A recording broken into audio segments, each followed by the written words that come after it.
What it do, YouTube? It's your boy. Hey, yo.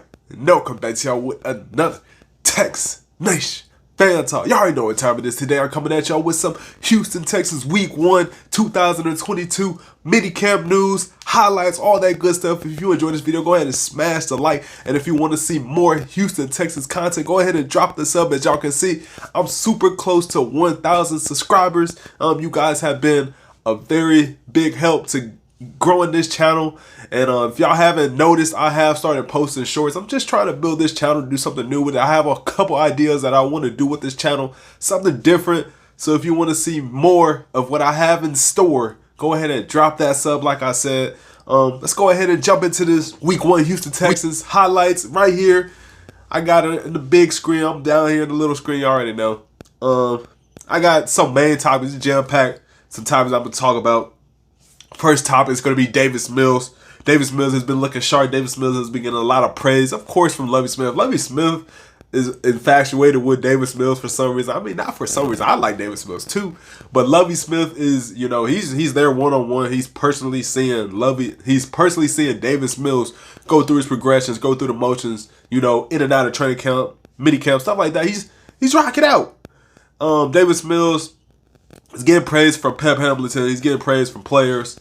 He's getting praise from himself. He's hyping himself up. He's telling himself that, you know, he is that starter. He is that guy. Nick Casario, we already know what Nick Casario has been saying. He's saying he's the guy.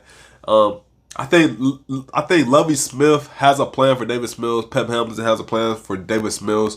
The whole staff has a plan for Davis Mills, and they really see the bright future that Davis Mills can have if he is really that guy. Me personally, I think Davis Mills is the guy. That's just how I feel. But of course, we do need to see him in year 2 have a better season than he did in year 1. He only won 2 games last year. There were times when he did look a little bit like that third round rookie. This is his year to really show what he can do. This is the time where he can show what he can do, not just to the coaches, but also to his fellow teammates. Davis Mills throughout the postseason, you know, during off season, he has been working with guys like Nico Collins, Brevin Jordan, Garyon Conley. Not Garyon Conley. What the fuck am I talking about? Chris Conley, stuff like that. Those guys. So, yeah, it's good when the quarterback has familiarity with his players. I honestly think that's why, if y'all been here for a while, y'all know that's why I think Nick Casario brought back guys like Chris Moore, Chris Conley, you know, those guys who, they aren't the flashiest, but they're guys that show that they can get things done and have a chemistry with Davis Mills. The second biggest news topic for the day, for the week, I guess you could say, is going to be Garrett Wallow. Garrett Wallow, last year, he was a special teams guy. Drafted him, I believe, in the 6th round. He was a late round guy.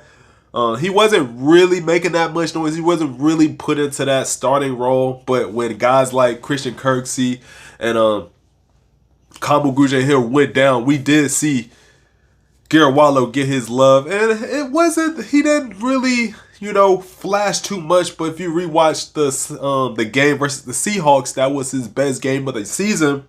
And it's being said from Nick Casario, not just Lovie Smith, but Nick Casario, that out of all the second-year players coming back, Garrett Wallow has shown some of the most promise. I mean, outside of Davis Mills, you got Garrett Wallow, not just with his size, not just with his speed, but his instincts and stuff like that. Garrett Wallow has really surprised a lot of the coaches, and that's a very good thing because at the end of the day, me personally, I think Christian Kirksey, he's not the future.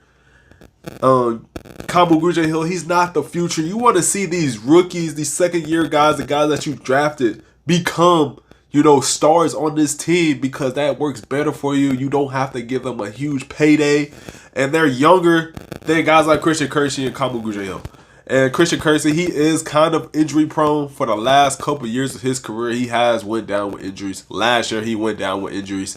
So you want to see these young guys who can show promise and their potential to really stay on this team. And that would be very, very awesome to see a guy like Garrett Wallow, who was pretty solid in college, come into the league and finally get his feet in the water and do some damage. And we do have Christian Harris, who is also a very stout linebacker who we did draft, I believe, in the 3rd round.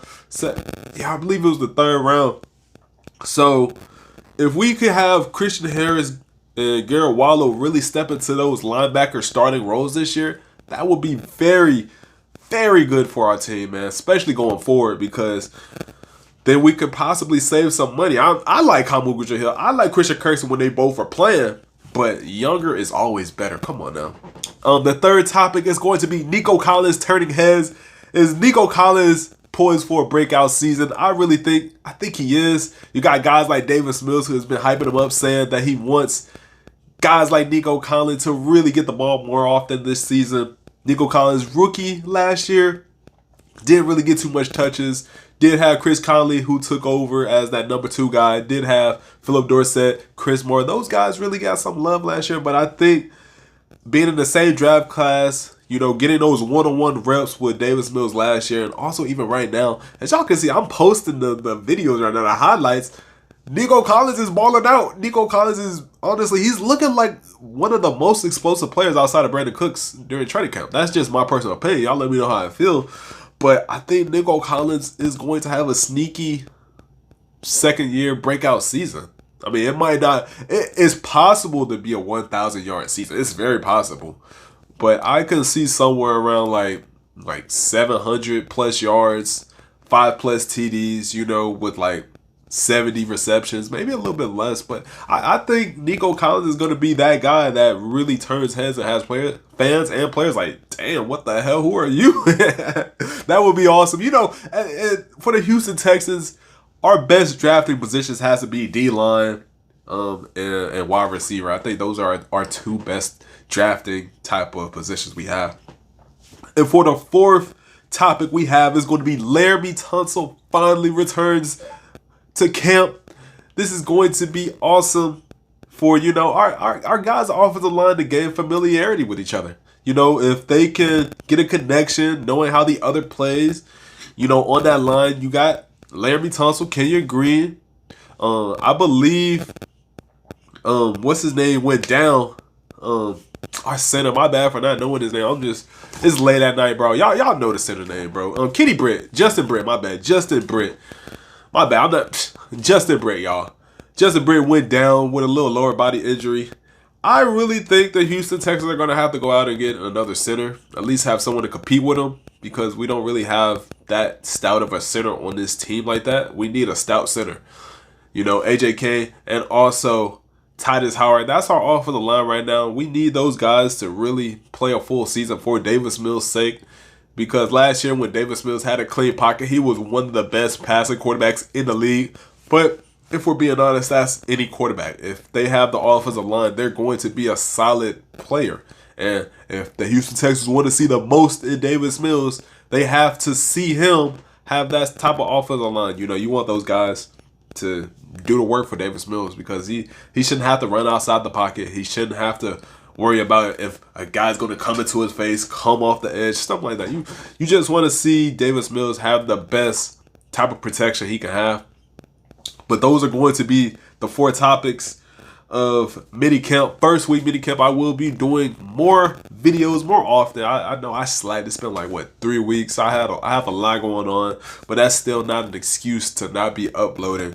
I told y'all, subscribe to the channel. I'm at almost 1,000 subscribers. That's awesome. If y'all been rocking with me for a while, y'all know how many subscribers I used to have.